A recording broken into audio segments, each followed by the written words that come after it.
Very good morning dear students. आज हम पढ़ेंगे वैज्ञानिक नामकरण पद्धति के बारे में। वैज्ञानिक नामकरण पद्धति में हमें सबसे पहले ध्यान रखना है कि इसकी आवश्यकता क्यों महसूस हुई। तो ध्यान दें कि प्रत्येक जीव है, उस जीव का अलग अलग स्थानों पर अलग अलग भाषा में पृथ्वी पर अलग अलग क्षेत्रों में उपस्थित है, वहाँ पर स्थानीय नाम से उस जीव को जानते हैं। इस कारण से उस जीव को विश्व स्तर पर पहचानना बहुत ज़्यादा कठिन हो जाता है। यानी एक ही देश में एक ही जीव को भिन्न भिन्न नामों से जाना जाता है। एक ही भौगोलिक क्षेत्र में अलग अलग क्षेत्रों के अंदर अलग अलग नामों से जाना जाता है। तो इस प्रकार से बहुत सारे एक ही जीव के नाम होने के कारण से उस जीव को विश्व स्तर पर पहचानना आसान नहीं होता है। तो इसके लिए वैज्ञानिकों ने यह तय किया कि जीवों के इस प्रकार के मानक नाम दिए जाए जिससे वो पूरे विश्व में उसी नाम से जाना जाए। उन मानक नामों को हम क्या कहते हैं, या मानक नाम देने की प्रक्रिया को हम क्या कहते हैं, नामकरण पद्धति कहा जाता है। तो आपको ध्यान रखना है, जीवों के मानक नाम देने की प्रक्रिया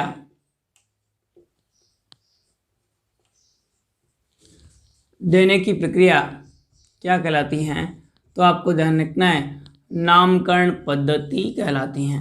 क्या कहलाती है? नामकरण पद्धति कहलाती है, नाम पद्धति कहलाती है। तो इस प्रकार से नामकरण पद्धति या नोमेनक्लेचर सिस्टम किसे कहा जाता है? तो आपको क्या ध्यान रखना है कि इस प्रकार के वैज्ञानिक नाम दिए जाए जो वैज्ञानिक नाम पूरे विश्व में मान्य हो, मानक हो और पूरे विश्व में उसी नाम से उसको जाना जाए, तो उस पद्धति को हम क्या कहते हैं, नामकरण पद्धति कहा जाता है। तो पहला हमें ये ध्यान रखना है कि नामकरण पद्धति की आवश्यकता क्यों है। तो पृथ्वी पर उपस्थित प्रत्येक जीव होता है, उनको अलग अलग स्थानों एवं अलग अलग क्षेत्रों के अंदर अलग अलग नामों से या स्थानीय नामों से जानते हैं। इस कारण से इन्हें विश्व स्तर पर पहचानना बहुत अधिक कठिन हो जाता है। इस कारण से वैज्ञानिकों ने तय किया कि जीवों के इस प्रकार के नाम दिए जाए जो पूरे संपूर्ण विश्व में उसी नाम से जाना जाए। इस मानक नाम देने की प्रक्रिया को हम क्या कहते हैं, नामकरण पद्धति कहा जाता है। अब नामकरण पद्धति देने से पहले वैज्ञानिकों ने बहुत सारे प्रयास किए कि नामकरण पद्धति को किस प्रकार से दिया जाए, नामकरण किस भाषा में दिया जाए। तो उसके लिए वैज्ञानिकों ने प्रयास किए और आपको ध्यान रखना है, प्रयास करने की फलस्वरूप 2 समितियों का गठन किया गया। तो आपको ध्यान रखना है, वैज्ञानिक नाम देने के लिए वैज्ञानिकों द्वारा बहुत सारे प्रयास किए गए। उन प्रयासों के फलस्वरूप 2 समितियों का गठन किया गया। पादपों के पहचान एवं नामकरण के लिए, पादपों की पहचान एवं नामकरण के लिए, पादपों की पहचान एवं नामकरण के लिए एक संहिता का गठन किया गया। नामकरण के लिए नियम और कसौटी जो बनाई गई, उसके लिए जो संहिता गठित की गई उसका नाम है ICBN। तो पादपों के पहचान एवं नामकरण के लिए ICBN का गठन किया गया। ICBN का पूरा नाम है इंटरनेशनल कोड ऑफ, देखो नाम घुमा के पूछा जा सकता है, ध्यान रखना, international code of botanical nomenclature, यह आपको ध्यान रखना है ICBN है, इसका गठन किया गया। क्लियर हो गया? यानी वैज्ञानिकों ने जीवों के वैज्ञानिक नाम देने के लिए, जैविक नाम देने के लिए पादपों के लिए ICBN की स्थापना की, international code of botanical nomenclature की स्थापना की गई। इसी प्रकार से आपको ध्यान रखना है, जंतुओं की पहचान एवं नामकरण के लिए,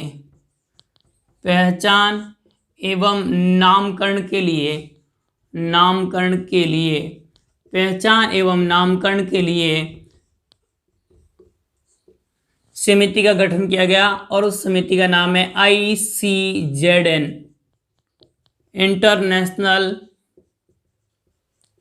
international code of zoological nomenclature. तो इस प्रकार से यह हमें ध्यान रखना है, 2 संस्थाओं का गठन किया गया, 2 समितियों का गठन किया गया। एक समिति आपको ध्यान रखना ICBN international code of botanical nomenclature और दूसरी ICZN international code of zoological nomenclature. इन संस्थाओं के द्वारा पादपों एवं जंतुओं के वैज्ञानिक नाम दिए जाते हैं और इन वैज्ञानिक नामों को देने के लिए इसने कुछ सर्वमान्य नियम एवं कुछ कसौटियों का निर्माण किया और ये सर्वमान्य नियम और कसौटियाँ बनाई। उन नियम और कसौटियों को इन्होंने सर्वप्रथम 1961 में इसमें संशोधन भी किया गया। इसके नियमों में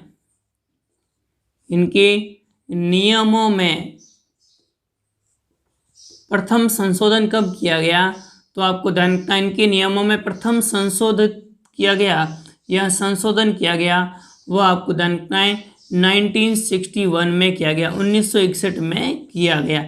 तो 1961 में इनके नियमों में संशोधन भी किया गया, यह हमें ध्यान रखना है। तो ये एक बेसिक बात हमें ध्यान रखनी है, वैज्ञानिक नामकरण पद्धति क्या है और इसका उद्भव किस प्रकार से हुआ उस बारे में हमें ध्यान रखना है।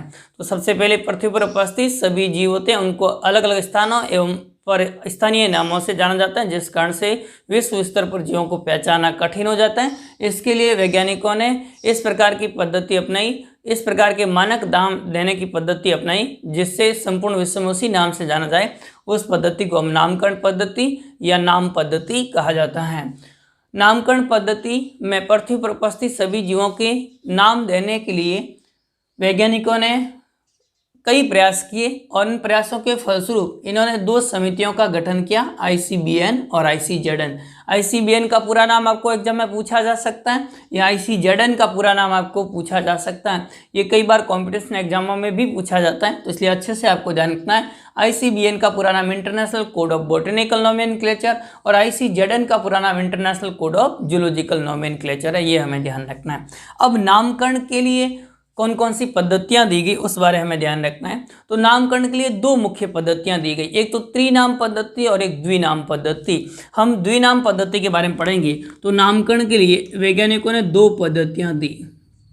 नामकरण की दो प्रमुख पद्धतियां हैं, दो प्रमुख पद्धतियां, उसमें से मुख्य मान्य पद्धति वो द्विनाम पद्धति, अपन उसी बारे में पढ़ेंगे। दो प्रमुख पद्धतियां हैं, ये हमें ध्यान रखना है। कौन कौन सी पद्धतियां हैं, तो एक तो आपको ध्यान रखना है द्विनाम पद्धति। कौन सी ध्यान रखनी है आपको, द्विनाम पद्धति, इंपॉर्टेंट यही है हमारे लिए, एक द्विनाम पद्धति। और दूसरी आपको ध्यान रखना है त्रिनाम पद्धति। त्रिनाम पद्धति है वो लेमार्क ने दी थी, द्विनाम पद्धति कैरोलस लिनियस द्वारा दी गई है। तो इस प्रकार से दो प्रकार की पद्धतियां हम पढ़ेंगे। सबसे पहले हमें ध्यान रखना है द्विनाम पद्धति के बारे में। द्विनाम पद्धति यानी बाय नोमेनक्लेचर सिस्टम। तो इस प्रकार से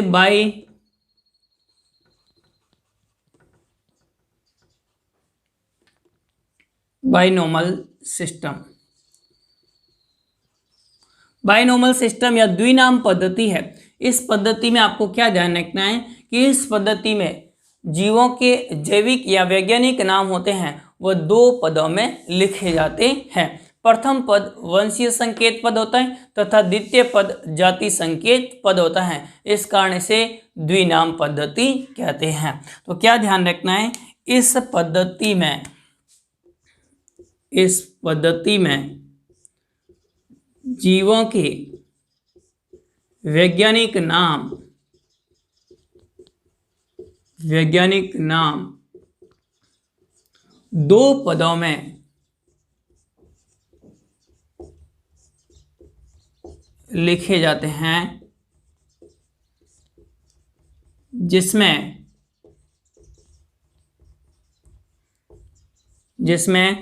प्रथम पद वंशीय संकेत पद तथा द्वितीय पद जाति संकेत पद होता है। द्वितीय पद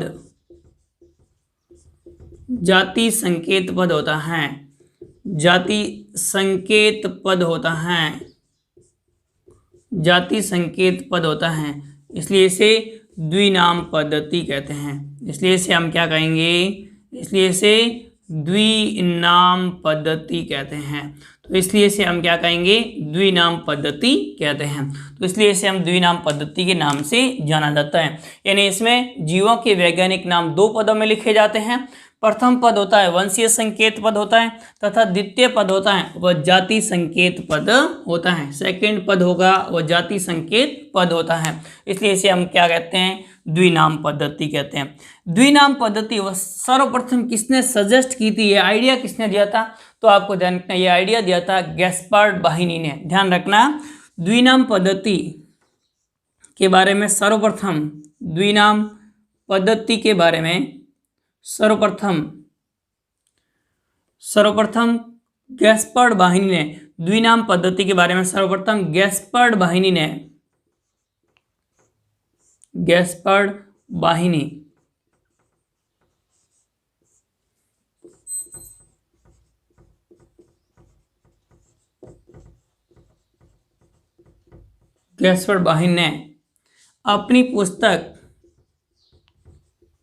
अपनी पुस्तक, इनकी पुस्तक का नाम था पिनाक्स। अपनी पुस्तक का क्या नाम था, पिनाक्स थिएटर बोटनिका। ये इनकी पुस्तक का नाम था फिनाक्स थिएटर बोटनिका। अपनी पुस्तक फिनाक्स थिएटर बोटनिका में द्विनाम पद्धति के बारे में बताया। तो यह हमें ध्यान रखना है, सर्वप्रथम इस बारे में जिक्र किया था, ये आइडिया दिया था जीवों के नामकरण का। वो आइडिया किसने दिया था, तो आपको ध्यान रखना गैस्पर्ड बाहिनी ने दिया था। और गैस्पर्ड बाहिनी ने अपनी पुस्तक का नाम था पिनाक्स थिएटर बोटनिका। इस पुस्तक में जीवों के वैज्ञानिक नाम देने के लिए सर्वप्रथम बताया था, आइडिया दिया था। परंतु इसका जो उपयोग है वह सर्वप्रथम किसने किया था, कैरोलस लीनियस ने। तो आपको ध्यान रखना है कैरोलस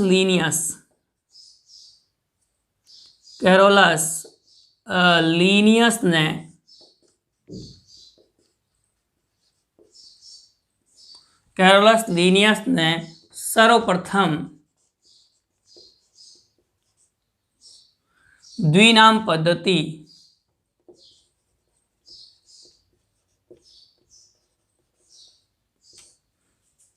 का उपयोग कर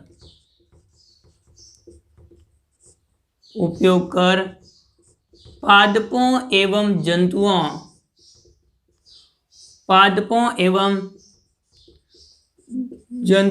के वैज्ञानिक नाम प्रस्तुत किए। तो ये हमें ध्यान रखना है, जो सबसे पहले पादपों एवं जंतुओं के नाम प्रस्तुत किए थे वह किसने किए थे, कैरोलस लीनियस ने किए थे। इसलिए द्विनाम पद्धति के वास्तविक जनक किसे कहा जाता है, तो कैरोलस लीनियस को कहा जाता है। तो आप एक सवाल यहाँ से बन सकता है कि द्विनाम पद्धति के संस्थापक कौन हैं, द्विनाम पद्धति के संस्थापक किसे कहा जाता है, द्विनाम पद्धति के संस्थापक किसे कहा जाता है, यानी फाउंडर ऑफ बाइनोमल सिस्टम। द्विनाम पद्धति के संस्थापक है वो कौन है, तो आपको क्या ध्यान रखना है, कैरोलस लीनियस को कहा जाता है। कैरोलस लीनियस को द्विनाम पद्धति का संस्थापक कहा जाता है। तो आपको क्या ध्यान रखना है, द्विनाम पद्धति के संस्थापक किसे कहा जाता है, द्विनाम पद्धति को सबसे पहले प्रतिस्थापित किसने किया था, तो आपको क्या ध्यान रखना है, कैरोलस लीनियस ने किया था। तो द्विनाम पद्धति के संस्थापक है वो कैरोलस लीनियस को कहा जाता है। लीनियस ही थे जिन्होंने सबसे पहले द्विनाम पद्धति का उपयोग करते हुए पादपों और जंतुओं के वैज्ञानिक नाम प्रस्तुत किए थे। ध्यान दीजिए, पादपों के वैज्ञानिक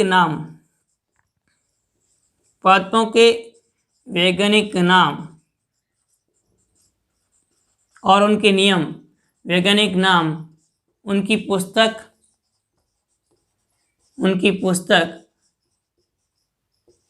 का नाम था स्पीसीज प्लांटेरम। ध्यान रखना अच्छे से, पुस्तक का नाम क्या था, तो आपको क्या ध्यान रखना है, स्पीसीज प्लांटेरम।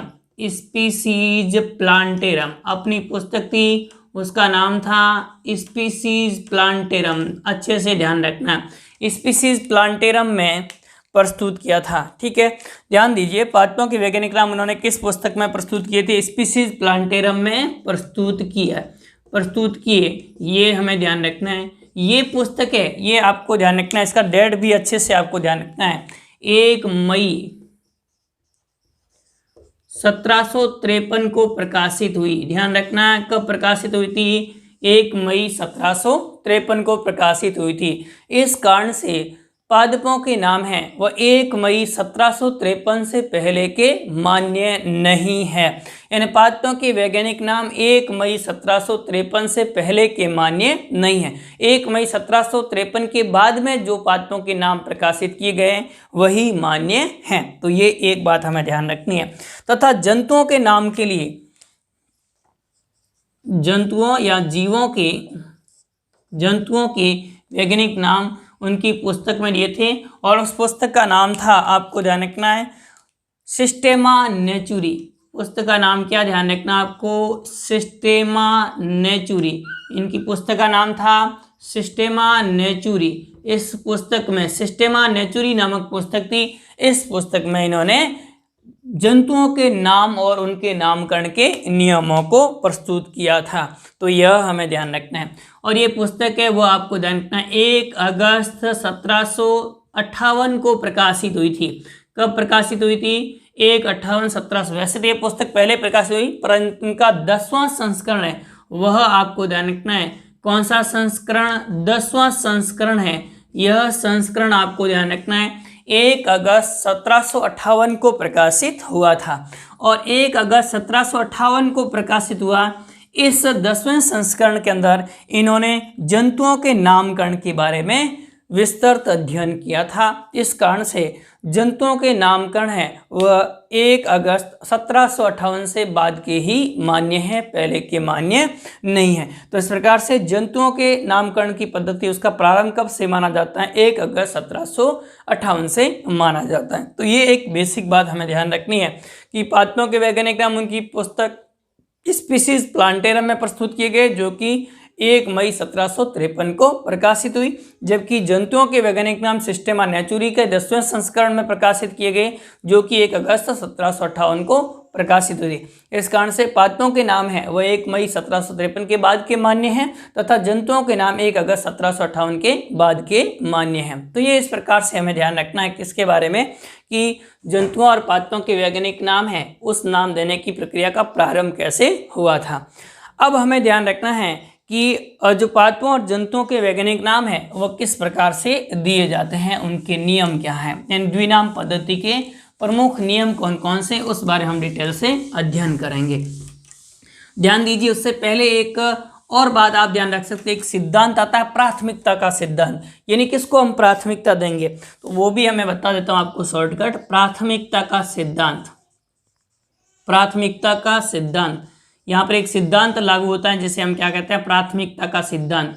यानी जैसे कोई वैज्ञानिक नाम देता है, नाम देने के बाद में एक वैज्ञानिक कहता है मेरे द्वारा नाम दिया गया, मान्य होना चाहिए। दूसरे कहते हैं इस प्रकार की परिस्थिति में वही नाम मान्य होगा जो 1753 के बाद में सबसे पहले प्रकाशित किया गया है। तो सबसे पहले प्रकाशित किया वही नाम मान्य होगा, तो उसे हम क्या कहते हैं? प्राथमिकता का सिद्धांत कहा जाता है। यदि किसी भी पादप या जंतु के वैज्ञानिक नाम को अलग अलग वैज्ञानिकों ने 2 बार दिया है, तो उसमें से उस नाम को माना जाएगा जो कि 1753 के बाद में सर्वप्रथम प्रकाशित हुआ है। इस नियम को हम क्या कहते हैं? प्राथमिकता का सिद्धांत कहा जाता है। तो ये हमें इस प्रकार से ध्यान रखना है। अब हम ध्यान दें कि द्विनाम पद्धति के जो है नियम कौन कौन से हैं, उस बारे हम डिटेल से देखेंगे। तो द्विनाम पद्धति के नियम कौन कौन से हैं?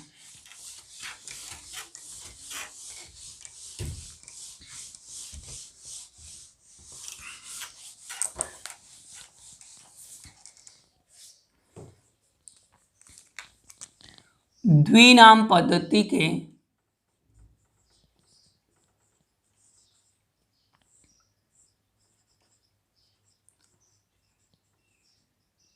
सार्वजनिक नियम निम्नलिखित हैं। सार्वजनिक नियम निम्नलिखित है। कौन कौन से हैं उस बारे में हम डिटेल से अध्ययन करेंगे। सार्वजनिक नियम है वो कौन कौन से हैं। तो पहला नियम हमें ध्यान रखना है और वह है, आपको ध्यान रखना है, द्विनाम पद्धति में या इस पद्धति में द्विनाम पद्धति के अनुसार जीवों के वैज्ञानिक नाम,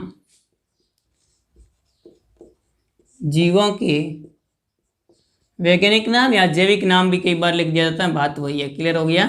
जीवों के वैज्ञानिक नाम दो पदों में लिखे जाते हैं, दो पदों में लिखे जाते हैं। प्रथम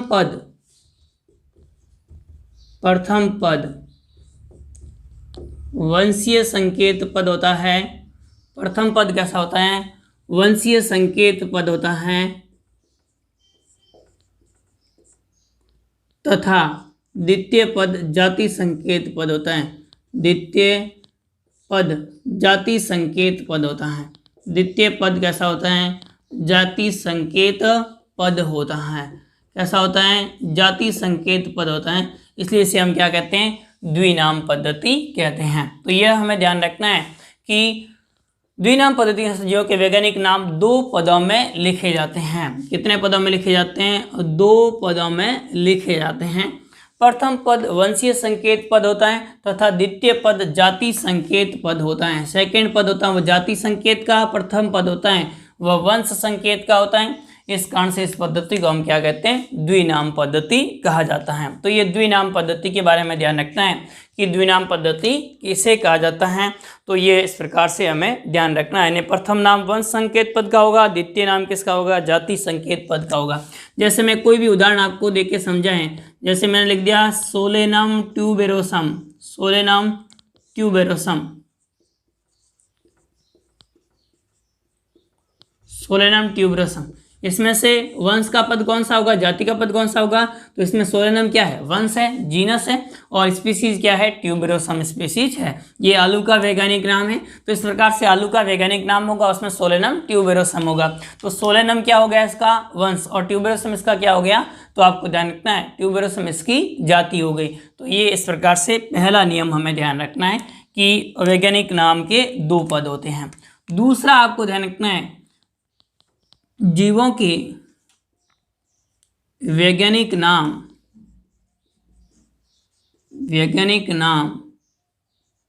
जीवों के वैज्ञानिक नाम लैटिन भाषा में लिखे जाते हैं।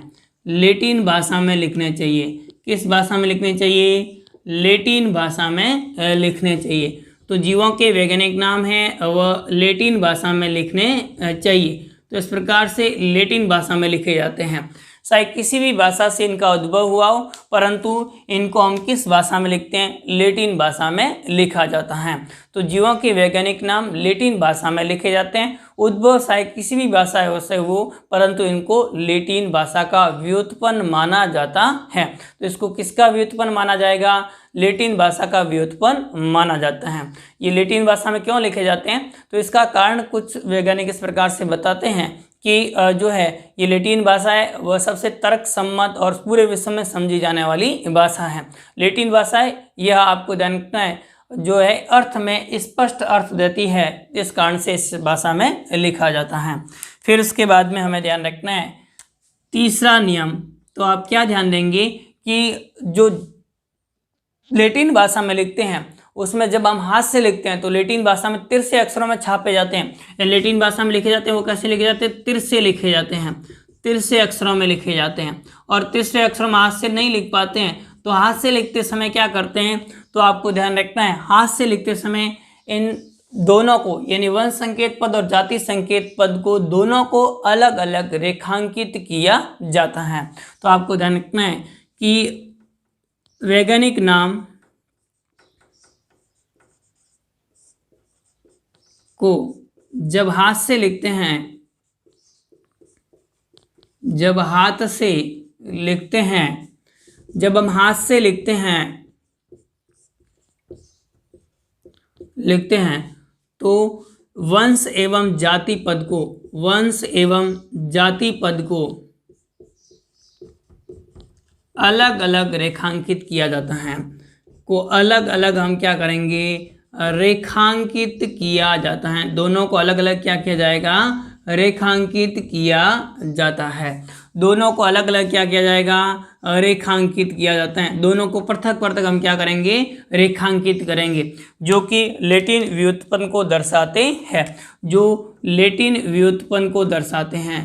जो किसको दर्शाते हैं, तो आपको ध्यान रखना है, जो लैटिन व्युत्पन्न को दर्शाते हैं, जो लैटिन उत्पत्ति को दर्शाते हैं, व्युत्पन्न को दर्शाते हैं। तो ये इस प्रकार से हमें ध्यान रखना है। यहाँ तो क्या करेंगे, हम अलग अलग रेखांकित करेंगे। रेखांकित नहीं करते हैं तो उसको हम क्या करते हैं, तिरछे अक्षरों में लिखा जाता है। या तो तिरछे अक्षरों में लिखा जाएगा, या फिर उसको क्या किया जाएगा, दोनों को जाति संकेत और वंश संकेत पर दोनों को अलग अलग रेखांकित किया जाता है। तो ये आपको तीसरा नियम ध्यान रखना है। चौथा नियम आपको ध्यान रखना है, वंशीय संकेत पद का प्रथम अक्षर बड़े अक्षर में लिखा जाता है। वंशीय संकेत पद का प्रथम शब्द, पद का प्रथम शब्द कैपिटल लेटर में लिखा जाता है। प्रथम शब्द किस में लिखा जाता है, बड़े अक्षर में, अंग्रेजी के बड़े अक्षर में तथा बड़े अक्षर में, तथा जाति संकेत पद के प्रथम अक्षर को, जाति संकेत पद के प्रथम अक्षर को, संकेत पद के प्रथम अक्षर को छोटे अक्षरों में, प्रथम अक्षर को छोटे अक्षरों में लिखा जाता है। प्रथम अक्षर को किस में लिखा जाएगा, छोटे अक्षरों में लिखा जाता है। तो ये इस प्रकार से हमें ध्यान रखना है, छोटे अक्षरों में लिखा जाता है। तो ये इस प्रकार से नियम ध्यान रखना है। उसमें क्या ध्यान रखना है कि वंशीय संकेत पद का प्रथम शब्द बड़े अक्षर में तथा जाति संकेत पद का प्रथम अक्षर होगा, वह आपको ध्यान रखना है किसमें लिखा जाता है, तो छोटे अक्षर में लिखा जाता है। जैसे मैं एक उदाहरण से आपको समझाता हूं। जैसे मैंने लिख दिया मैंजीफेरा इंडिका। कई बार नीट में ये सवाल पूछा गया है, तो इसलिए अच्छे से आपको ध्यान रखना है। मैंजीफेरा इंडिका, इसमें से जो ये वंश संकेत पद है, इसका प्रथम अक्षर है वो कैसा होगा, कैपिटल लेटर में होगा। हमेशा कैसा होगा, तो आपको क्या ध्यान रखना है, कैपिटल लेटर में होगा। ये कैपिटल लेटर में होता है। और ये हमेशा कैसा होगा, स्मॉल लेटर में होता है। हमेशा कैसा होता है, स्मॉल लेटर में होता है। तो ये इस प्रकार से, और दोनों को क्या किया जाएगा, अलग अलग रेखांकित किया जाता है। तो दोनों को पृथक पृथक रूप से हम क्या करेंगे, रेखांकित किया जाता है। तो इस प्रकार से यह हमें ध्यान रखना है, वंशीय संकेत पद का प्रथम अक्षर को छोटे अक्षरों में अंग्रेजी वर्णमाला में लिखा जाता है, जबकि हिंदी या देवनागरी लिपि में यह नियम मान्य नहीं होगा। कि हिंदी या देवनागरी लिपि में हम इस प्रकार से नहीं लिख सकते, तो हिंदी और देवनागरी लिपि में यह नियम मान्य नहीं होता है। यदि हम जो जाति संकेत पद लिखते हैं वह किसी वैज्ञानिक के नाम पर लिखते हैं, तो इसको बड़े अक्षरों में भी लिखा जा सकता है। तो ये इस प्रकार से हमें ध्यान रखना है। फोर्थ नियम जो किसको बताता है कि जाति और वंश संकेत पद किस प्रकार से लिखे जाते हैं। फिफ्थ नियम क्या है, तो आपको ध्यान रखना है। फिफ्थ नियम है कि वैज्ञानिक नाम में जिस वैज्ञानिक ने पादप या जंतु का सर्वप्रथम नाम प्रस्तुत किया है, उस वैज्ञानिक का नाम जाति संकेत पद के बाद में अंतर्राष्ट्रीय रूप से मान्य संक्षेप रूप में लिखा जाता है। कैसे लिखा जाता है, तो ध्यान दीजिए। जिस प्रकार से मैंने ये लिखा है मैंजीफेरा इंडिका, तो मैंजीफेरा इंडिका है।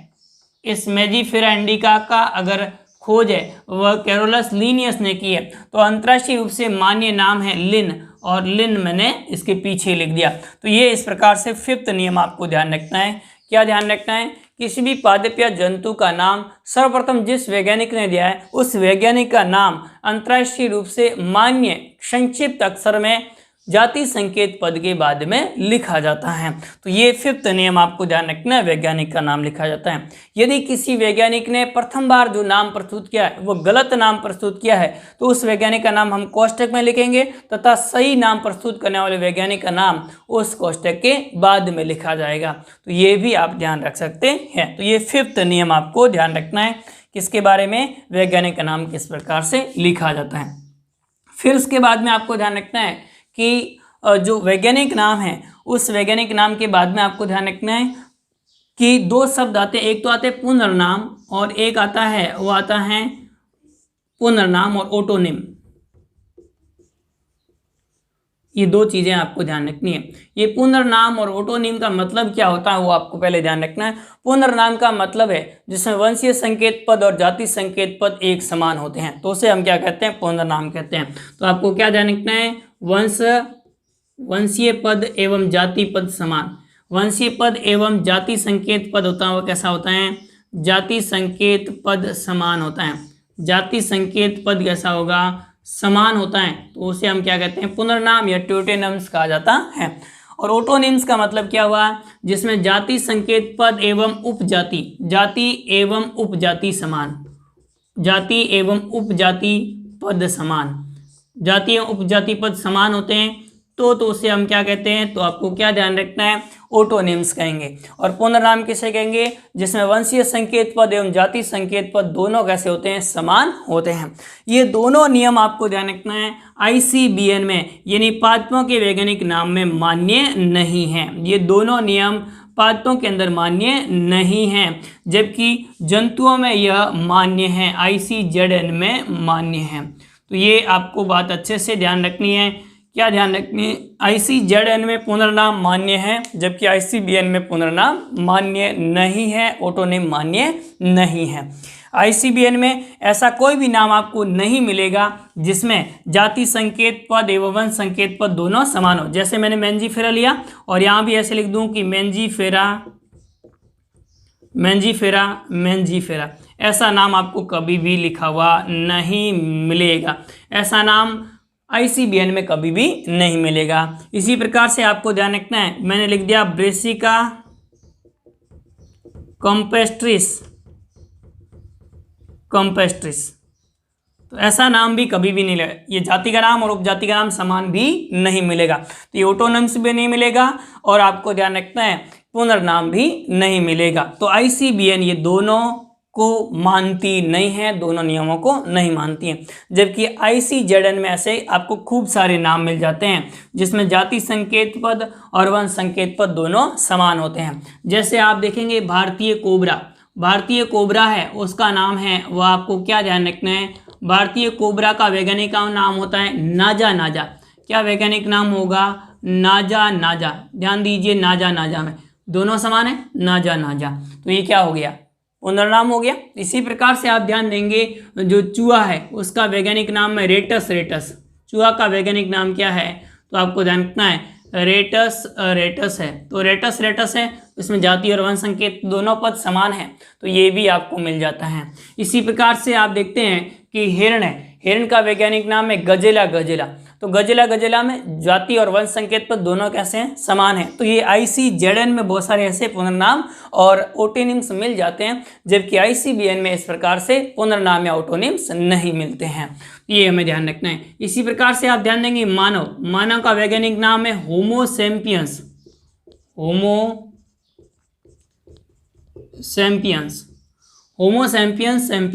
तो इस प्रकार से ये क्या हो गया, जाति संकेत पद और उपजाति संकेत पद है, दोनों क्या हो गए, समान हो गए।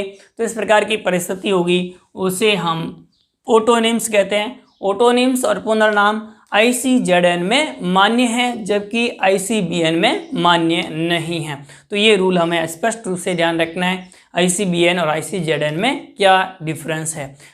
तो ये था द्विनाम पद्धति, जो कि आपको अच्छे से ध्यान रखना है। हर बार वैज्ञानिक नाम लिखते समय ये सारे नियम आपको अच्छे से ध्यान रखना है। द्विनाम पद्धति का एक बार मैं क्विक रिवीजन करवा देता हूँ। द्विनाम पद्धति में आपको ध्यान रखना है कि इस पद्धति के अंदर जीवों के वैज्ञानिक नाम दो पदों में दिए जाते हैं। प्रथम पद वंश संकेत पद, द्वितीय पद जाति संकेत पद होता है, इसलिए इसे हम द्विनाम पद्धति कहते हैं। द्विनाम पद्धति के बारे में सर्वप्रथम गैस्पर्ड वाहिनी ने अपनी पुस्तक पिनाक्स थिएटर बोटनिका में प्रस्तुत किया था। द्विनाम पद्धति के संस्थापक कैरोलस लीनियस को कहा जाता है। कैरोलस लीनियस ने 1 मई 1753 को प्रकाशित स्पीसीज प्लांटेरम नामक पुस्तक में पादपों के वैज्ञानिक नाम प्रस्तुत किए थे तथा सिस्टेमा नेचुरी जो कि 1 अगस्त 1758 को प्रकाशित हुई, उसमें जंतुओं के वैज्ञानिक नाम प्रस्तुत किए थे। इस कारण से पादपों के नाम 1 मई 1753 से तथा जंतुओं के नाम 1 अगस्त 1758 से मान्य हैं। फिर उसके बाद में आपको ध्यान रखना है कि प्राथमिकता का सिद्धांत, यानी 1753 के बाद में दिए गए नामों में वह नाम मान्य होगा जो सबसे पहले दिया गया है। क्लियर हो गया। फिर उसके बाद में द्विनाम पद्धति के नियम कौन कौन से, तो नियमों में आपको सबसे पहले ध्यान रखना है, द्विनाम पद्धति के अनुसार पादपों के या जंतुओं के जैविक नाम होते हैं, वे जैविक नाम 2 पदों में दिए जाते हैं। प्रथम पद वंशीय संकेत पद होता है, द्वितीय पद जाति संकेत पद होता है। फिर दूसरा नियम आपको ध्यान रखना है कि जो जीवों के वैज्ञानिक नाम होते हैं वे जैविक नाम लैटिन भाषा में लिखे जाते हैं अथवा तिर से छापे जाते हैं, क्योंकि ये लैटिन उत्पत्ति को दर्शाते हैं। शायद किसी भी भाषा से आए हो, परंतु इनको हम लिखते किसमें, उनका लैटिनीकरण करते हैं, लैटिन भाषा में लिखते हैं। थर्ड नियम आपको ध्यान रखना है कि पादपों या जंतुओं के यानी जीवों के जैविक नाम होते हैं, उन जैविक नाम में आपको ध्यान रखना है जब हाथ से लिखते हैं तो उनको दोनों को अलग अलग रेखांकित किया जाता है, तो ये लैटिन व्युत्पन्न को दर्शाते हैं। ये सवाल कई बार आपको वाइवा में पूछा जाता है कि ये हम अलग अलग रेखांकित क्यों करते हैं, तो उसका कारण आपको क्या ध्यान रखना है, क्योंकि लैटिन व्युत्पन्न को दर्शाते हैं। फिर उसके बाद में आपको ध्यान रखना है जाति वंश संकेत दोनों पद होते हैं, उनमें से वंशीय संकेत पद होगा उसका प्रथम अक्षर होता है वो कैपिटल लेटर में लिखा जाता है, जबकि जाति संकेत पद का प्रथम अक्षर होता है स्मॉल लेटर में लिखा जाता है। फिर उसके बाद में आपको ध्यान रखना है कि जाति संकेत पद होगा और उसके बाद में उस वैज्ञानिक का नाम लिखते हैं जिस वैज्ञानिक ने उस नाम को सर्वप्रथम प्रस्तुत किया है। ICBN में पुनर्नाम एवं मोटोनिम्स मान्य नहीं है, जबकि ICZN में पुनर्नाम एवं मोटोनिम्स मान्य है। तो ये इस प्रकार से द्विनाम पद्धति हमारी कंप्लीट होती है।